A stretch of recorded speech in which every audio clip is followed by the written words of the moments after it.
Now, presented in digital widescreen. This is HOI 19 News Daybreak. Accurate, balanced, to the point. Good morning, Heart of Illinois. You are looking at some of the cleanup efforts in Washington.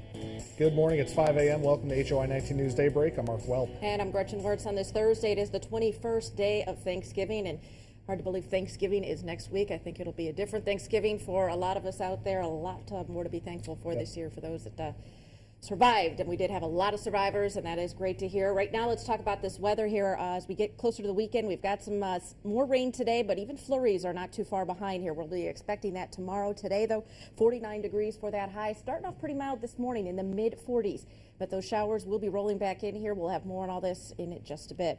Federal officials are in the heart of Illinois this morning to look at the storm damage. That's right. They'll be assessing the area for a federal disaster declaration. Because of FEMA crews on the scene and the rain, Washington residents will not be allowed back to their homes today. School is back in session at Washington High School. Students spent part of yesterday at the school reconnecting with other students and faculty members. Classes start at 9 this morning. And about 1,300 people are still without power this morning across the heart of Illinois. Customers still experiencing outages today are asked to call Ameren at 1-800-755-5000. Today's rain is going to make things difficult for those on the ground in the hard-hit areas. Yesterday, people scrambled to find personal items that were salvageable before the rain started. Washington's mayor explains why victims are not being allowed in today. Watching people climb on those dilapidated buildings of their homes and searching for things. Obviously, a lot of miracles coming out of some of the things they're finding, but to think about slick lumber and drywall and shingle, whatever it is, we really want to make sure no one else gets hurt. City officials will make a decision later today if residents will be allowed in Friday. The city will use today to clear the debris away that's in the streets. And the Georgetown Commons apartment complex is also being evaluated by engineers to determine if it's safe for residents to enter. No word on when a decision will be made. As we mentioned earlier, Washington High School will be back in session this morning. The campus reopened yesterday to allow students and staff to reconnect. HY 19's Mark Strauss has that story. We're going to have some students that can't make it tomorrow. We've got staff that can't make it tomorrow. But classes will resume Thursday morning at 9.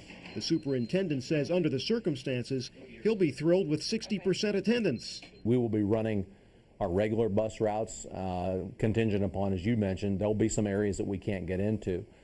We do have a lot of students and families displaced.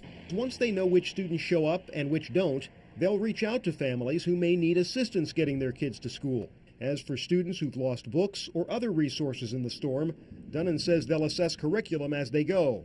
Obviously, there'll be adjustments in assignments and due dates, and depending on how far it dips, if we have to take a look at adjusting, the end of the semester or term, we'll obviously do that.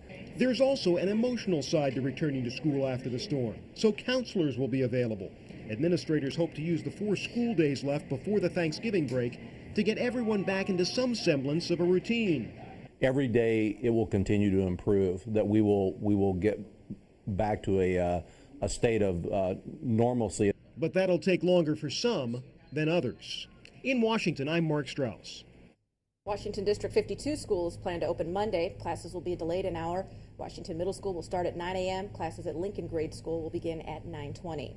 The Washington football team will play Springfield Sacred Heart Griffin in the state semifinals this Saturday.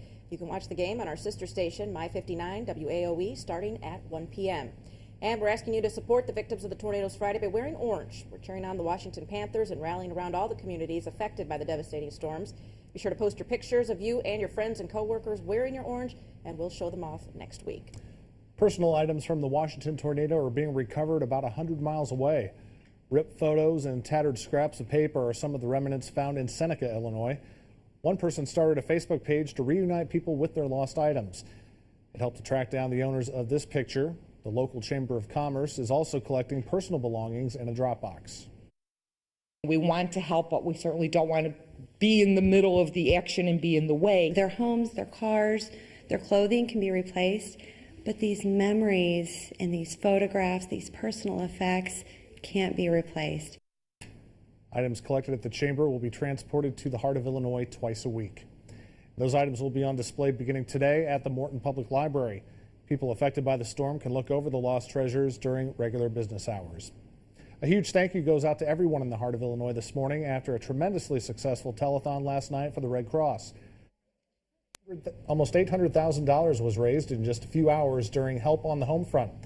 The telethon was a collaborative effort between all the local TV stations. Many state and local leaders stopped by to voice their support. Volunteers stayed busy answering phones by those of you pledging donations. And one of those donors actually was Governor Pat Quinn. So we're all in this together, and I know the Red Cross is leading the charge, and I want to encourage everyone watching, if you make a donation, whatever you can afford, I want to give this to the cause. I think it's important that we work together as a family in Illinois. We're all in this together. That's what families do. They help each other when they need a helping hand. All the money raised last night will stay right here in the area for tornado victims. And if you'd still like to contribute, you can mail in a check to the Red Cross at 311 West John Gwynn Avenue in Peoria, 61605. Checks need to be payable to the Central Illinois chapter of the Red Cross with the memo section marked Illinois Tornado and Storms to ensure the donations go to local relief efforts. And our own Alyssa Donovan will be out in Washington later talking to the Red Cross about what people can do. I know there's still a lot of people that want to hands-on be there and do stuff, so we'll hear a little more about that later on. Yep. Right now, let's talk about this weather, which is, not good today for those out there. We've got to see temperatures actually improve, upper 40s, but wet weather expected all day long. We've got some showers moving in here this morning. Right now, though, we're at 45 degrees, which isn't too bad. The Twin Cities coming in with 44, but it feels like 39. It's actually not too bad, though. 46 in Beardstown, low 40s in Kewanee and Galesburg, LaSalle at 42, mid-30s in Omaha and Des Moines. We've got 51 in St. Louis at this hour, 42 in Chicago. As we said, a lot of rain out there yesterday, came in the afternoon, continued a little bit overnight. We've had some spotty showers out there this morning, but more of that going to kick in here later this morning. You can see the cold front, we're watching that slowly creeping across us tonight and into tomorrow, and that's when we're going to start to see these temperatures dropping, a much colder air moving in here. Still got some rain for tomorrow, probably early on in the day, and maybe some flurries in there as well. Looks like now Friday, later in the day, things will clear up, and that's going to get us clear skies through the weekend, but temperatures dropping quite a bit more as we head into Saturday and Sunday. So mid-40s this morning, the rain returning, mild temperatures actually and cloudy to start. 49 for that high with the scattered showers. A little bit warmer today at least. And then tonight, temps at 36, keeping it above freezing, but a little cooler. The rain expected to continue, and it will be around tomorrow morning too, especially early.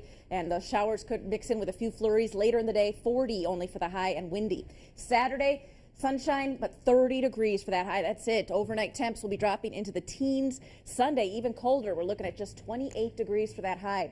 Monday, probably a little bit more rain, maybe flurries in there, 36 degrees.